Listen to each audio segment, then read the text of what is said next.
Hai Sobat BKN, ketemu lagi di Q&A. Aku Frita mau menjawab 5 pertanyaan pilihan di media sosial dan kanal pengaduan BKN.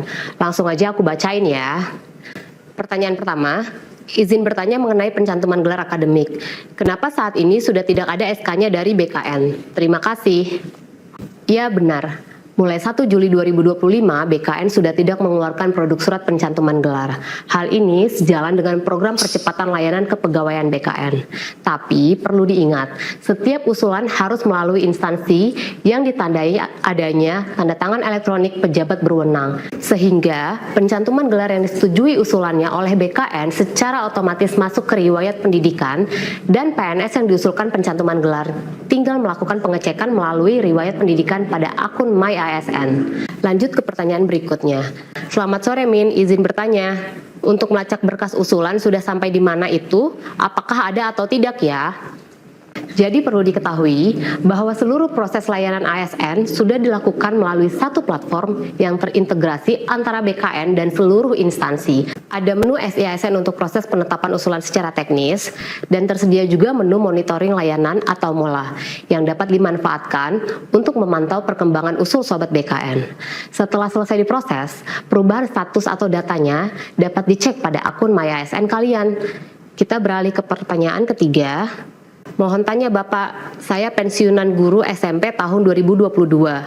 Sehubung di SMP itu kekurangan tenaga pendidik, maka saya langsung tetap mengabdi mengajar. Kira-kira apakah ada diberi tunjangan atau gimana ya? Oke, kalau posisi Sobat BKN saat ini sudah pensiun, maka berhak mendapatkan gaji pensiun sesuai dengan ketentuan yang berlaku, di mana dibayarkan setiap bulannya melalui PT Taspen. Dalam hal lain, Sobat BKN tetap bekerja, meski statusnya sudah pensiun, maka tidak bisa disamakan dengan status ASN aktif yang digaji sesuai aturan manajemen ASN. Jadi sebaiknya konfirmasi secara jelas ke pihak sekolah ya, apakah ada program tertentu dari Kemendikdasmen yang dapat mengakomodir pelayanan itu. Kita lanjut ke pertanyaan selanjutnya, pertanyaan keempat.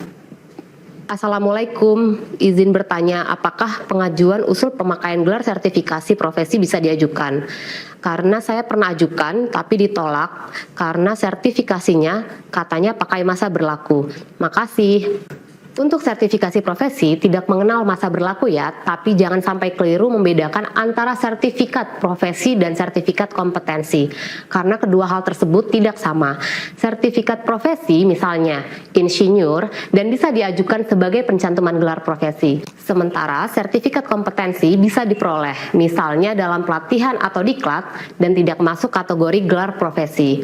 Namun Sobat BKN dapat tambahkan melalui layanan peremajaan sertifikasi kompetensi pada akun MyASN sebagai track record pelatihan dalam profil kompetensi Sobat BKN. Next, pertanyaan terakhir.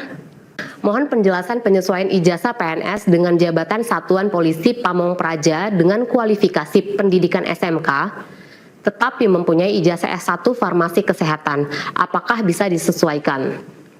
Oke, untuk pengajuan kenaikan pangkat penyesuaian ijazah, syaratnya adalah ijazah harus linear dengan bidang tugas yang dijalani. Namun Sobat BKN tidak perlu khawatir, jika ijazah yang dimiliki tidak linear dengan bidang jabatannya saat ini, tetap dapat diusulkan melalui pencantuman gelar akademik. Nah, itu dia jawaban dari 5 pertanyaan pilihan yang ditanyakan Sobat BKN. Semoga bermanfaat ya. Jika Sobat BKN ada pertanyaan lainnya, jangan ragu untuk bertanya di kanal pengaduan maupun media sosial BKN ya. Aku Frita, sampai jumpa di Q&A berikutnya.